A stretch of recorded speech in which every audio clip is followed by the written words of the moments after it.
ఏంటి ఇంకా డల్గొన్నావు? భోజనానికి ఇంటికి వెళ్ళవా? సరే ఇక్కడే భోంచేద్దాం రా. నాకు ఆకలిగా లేదురా. వంశీ పొద్దున్న నుంచి నీ ఫోన్ చూడలేక చెప్తున్నాం రా. భోంచేద్దాం రారా. మాకు ఆకలి అవుతుంది. రారా బాబు రారా. తిను. ఏంటి నాన్న స్పెషల్? అన్ని స్పెషలేరా. రమీన్ వీడికి వడ్డించరా. తినరా లేకపోతే మొత్తం అవకాయది.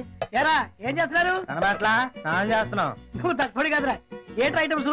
చికెన్, మటన్, ఫిష్, పప్పు, దోసకాయ, కాకరకాయ ఫ్రై, టమాటా పచ్చడి. అరే నాకు ముద్ద పెట్టరా. ఏమైంది సార్? గతం గుర్తొచ్చింది. అంటే మీ భార్యలు గుర్తొచ్చారా సార్? భార్యలు కాదు, నా మూడో భార్య గుర్తొచ్చింది. ఆవిడ కూడా ఇలాగే పెట్టారా సార్? నా ఒక్కడికే కాదు అందరికీ పెట్టేది. కాస్త వివరంగా చెప్పండి సార్. వివరంగా చెప్పాలంటే గతంలోకి వెళ్ళాలి. గతంలోకి వెళ్ళి తొందరగా వచ్చాను సార్. ఆ రోజు అటు కాదు ఇటు. పల్లెటూరు అమ్మాయి చేతిలో బెల్లం ముక్క దెబ్బ, సిటీ అమ్మాయి చేతిలో పుట్టుమచ్చ దెబ్బ తిన్న నేను పల్లెటూరులో చదువుకొని సిటీలో పెరిగిన అమ్మాయిని పెళ్లి చేసుకున్నాను. 3 నెలలు టూర్ కని ఊరెళ్ళి రేపు వస్తారు అని ఫోన్ చేసి మరుసటి రోజు ఇంటికి వెళ్ళి కాలింగ్ బెల్ నొక్కా.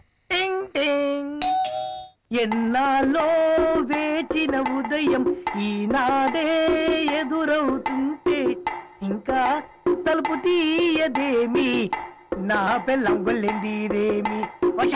తలుపు తీయదేమో. వచ్చారా? రండి. పొద్దున కాకులు వచ్చినప్పుడే అనుకున్నాను మీరు వస్తారని. కాకులు అవడం వింటే నేను నీకు ఫోన్ చేసి చెప్పాను కదా వస్తున్నానని. అవును నీ చీరేదే.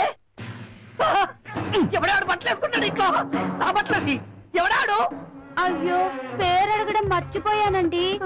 అబ్బాయి నీ పేరేంటి? రోషన్.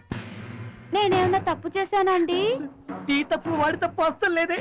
3 నెలలు ఊరికి వెళ్తాం నేను చేసిన తప్పు.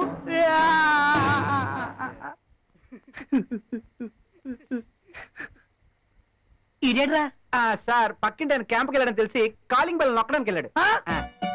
ఇంతకు తగ్గట్టు పుండు మాయినా మచ్చ మానలేదన్నట్టు నేను నా మూడో పాయింట్ వదిలేసిన ఉత్తు రోషన్ గారు నన్ను వదలట్లేదురా. ఉత్తు రోషణ వాడ మన కాలనీలో అడుక్కుంటుంటాడు. ఆ టీ కొడతారు ఎప్పుడు చూసా మీరు బెండ్ అయిపోతుంటారు. పాడేరా.